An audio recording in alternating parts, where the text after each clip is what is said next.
2. Pekerjaan. Ketika Anda tumbuh dewasa, Anda mungkin tidak memiliki pekerjaan. Kita tidak tahu persis seperti apa pasar kerja pada tahun 2050. Secara umum disepakati bahwa pembelajaran mesin dan robotika akan mengubah hampir setiap lini pekerjaan, dari memproduksi yogurt hingga mengajar yoga. Namun ada pandangan yang saling bertentangan tentang sifat perubahan dan kesegeraannya. Sebagian orang percaya bahwa dalam 1 atau 2 dekade saja miliaran orang akan menjadi mubazir secara ekonomi.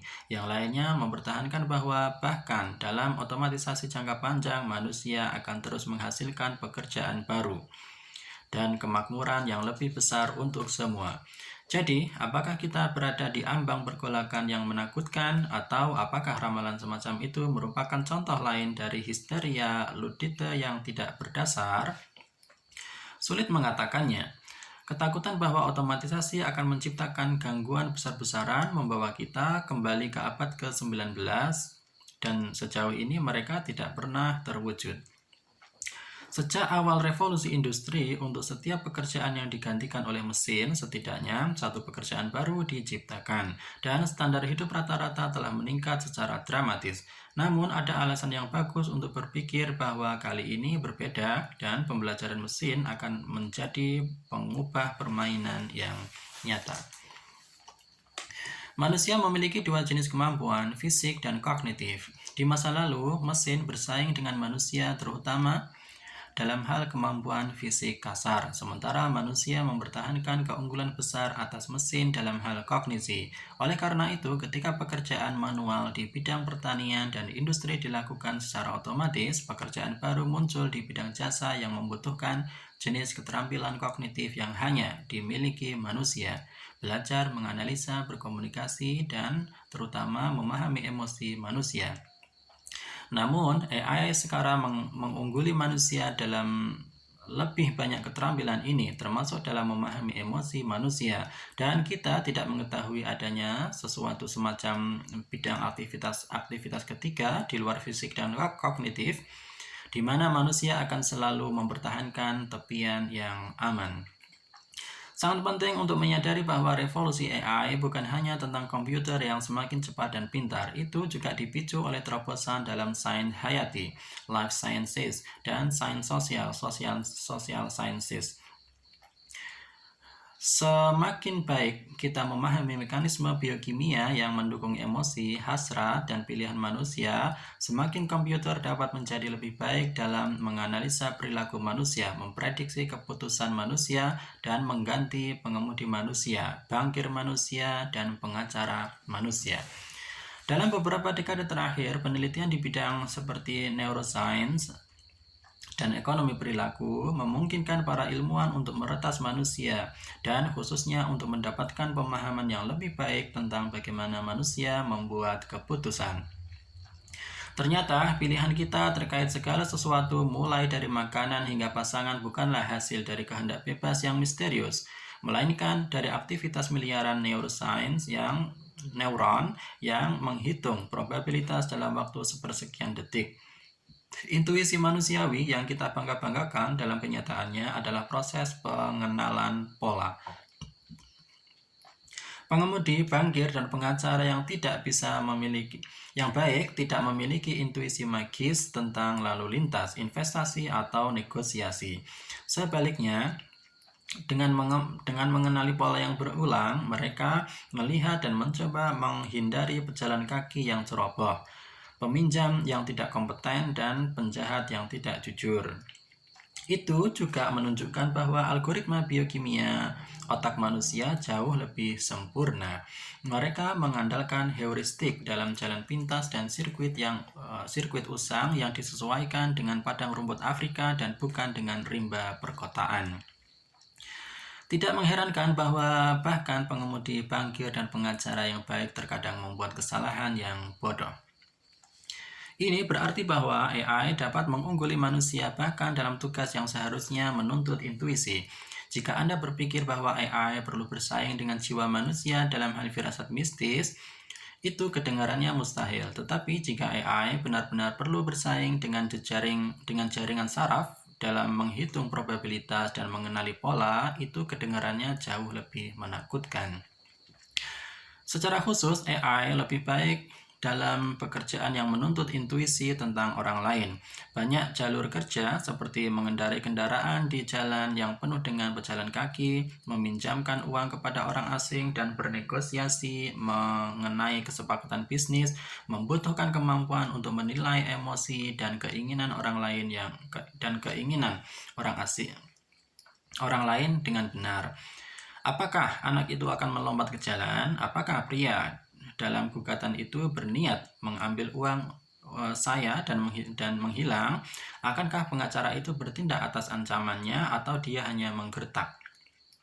Selama dianggap bahwa emosi dan hasrat seperti itu dihasilkan oleh roh imaterial, tampak jelas bahwa komputer tidak akan pernah dapat menggantikan pengemudi, bankir, dan pengacara manusia. Sebab bagaimana bisa komputer memahami roh manusia yang diciptakan secara ilahi? Namun jika emosi dan keinginan ini pada kenyataannya tidak lebih dari algoritma biokimia, tidak ada alasan mengapa komputer tidak dapat menguraikan algoritma ini dan melakukan dengan jauh lebih baik daripada Homo sapiens manapun. Seorang pengemudi yang memprediksi niat seorang pejalan kaki, seorang bankir yang menilai kredibilitas seorang peminjam potensial, dan seorang pengacara yang mengukur suasana di meja perundingan tidak bergantung pada ilmu gaib.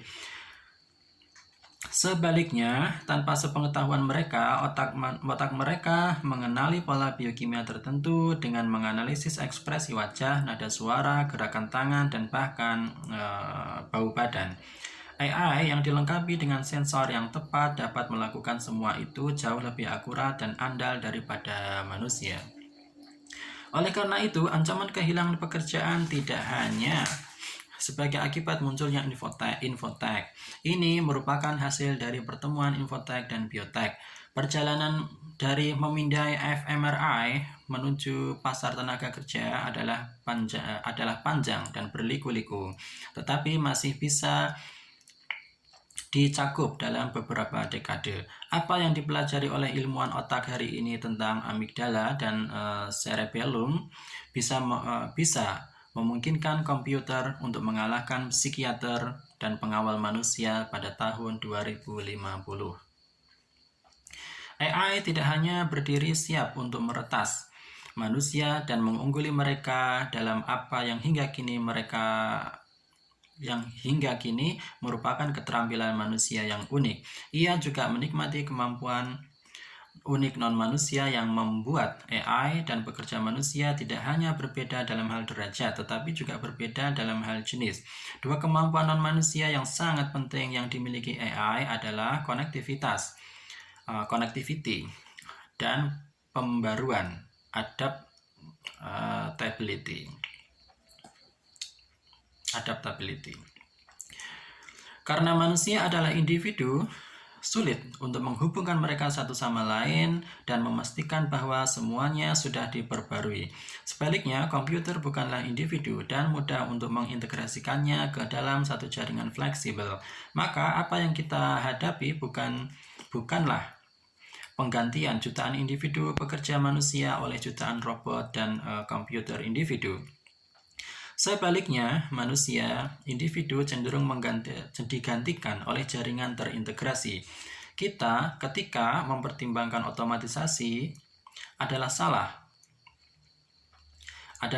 jika kita membandingkan kemampuan satu pengendara manusia dengan satu mobil swakemudi atau satu dokter manusia dengan satu dokter AI.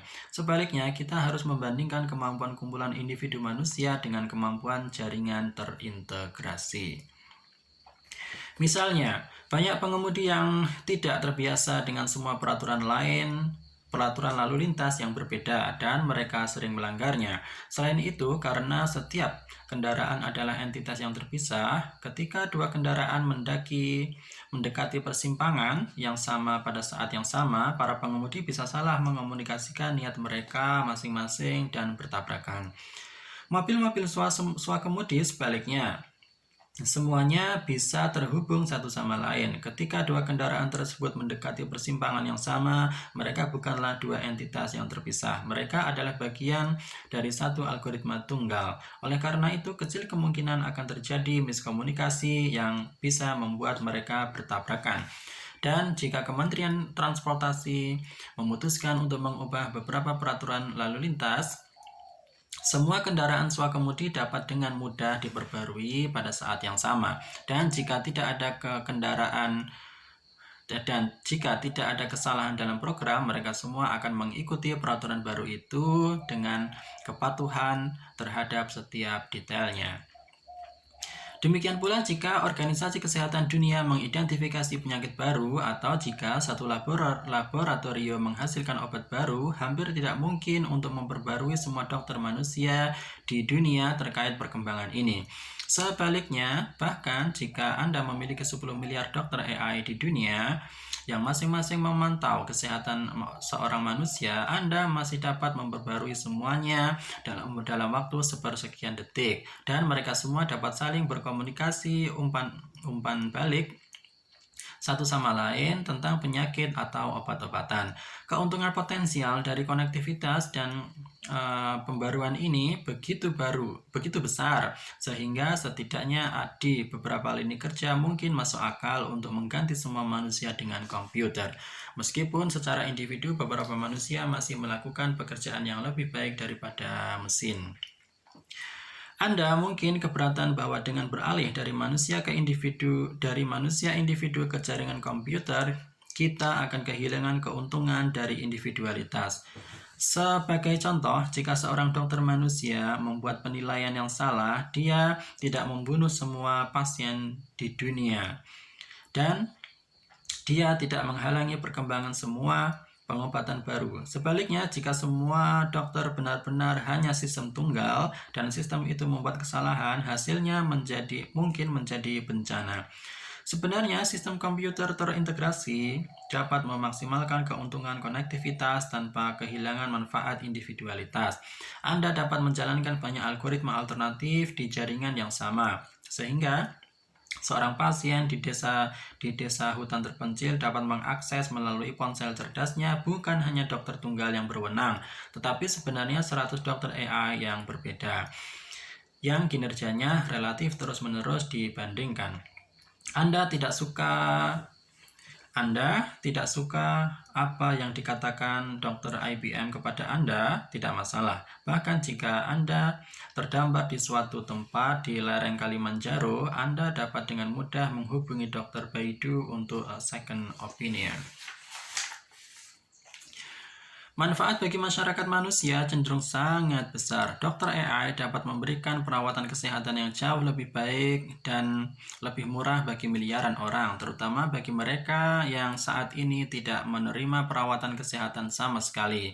Berkat algoritma belajar dan sensor biometrik, seorang warga desa miskin di negara terbelakang bisa datang menikmati perawatan kesehatan yang jauh lebih baik melalui ponsel cerdasnya dibandingkan apa yang didapatkan oleh seorang terkaya di dunia hari ini dari rumah sakit perkotaan paling maju.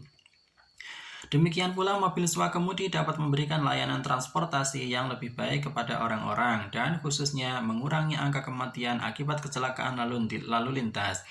Hari ini hampir 1,25 juta orang terbunuh setiap tahun dalam kecelakaan lalu lintas, 2 kali dari jumlah yang tewas akibat perang, kejahatan, dan terorisme. Lebih dari 90% kecelakaan ini disebabkan oleh kesalahan manusia. Seorang yang minum alkohol dan mengemudi, seorang yang mengetik pesan teks sambil mengemudi, seorang yang jatuh tertidur di belakang kemudi, seseorang yang melamun dan bukannya memperhatikan jalan. Administrasi Kesehatan Lalu Lintas Jalan Raya Nasional Amerika Serikat memperkirakan pada tahun 2012 bahwa 31% dari kecelakaan fatal di Amerika Serikat melibatkan penyalahgunaan alkohol, 30% karena kendaraan yang melaju terlalu cepat, dan 20% melibatkan pengemudi yang teralihkan perhatiannya. Kendaraan mengemudi tidak akan pernah melakukan hal-hal seperti ini, meskipun mereka memiliki masalah dan keterbatasan mereka sendiri, dan meskipun beberapa kecelakaan tidak dapat dihindari, namun mengganti semua pengemudi manusia dengan komputer diharapkan dapat mengurangi kematian dan cedera di jalan raya sekitar 90%. Dengan kata lain, beralih ke kendaraan otonom kemungkinan akan menyelamatkan nyawa 1 juta orang setiap tahun.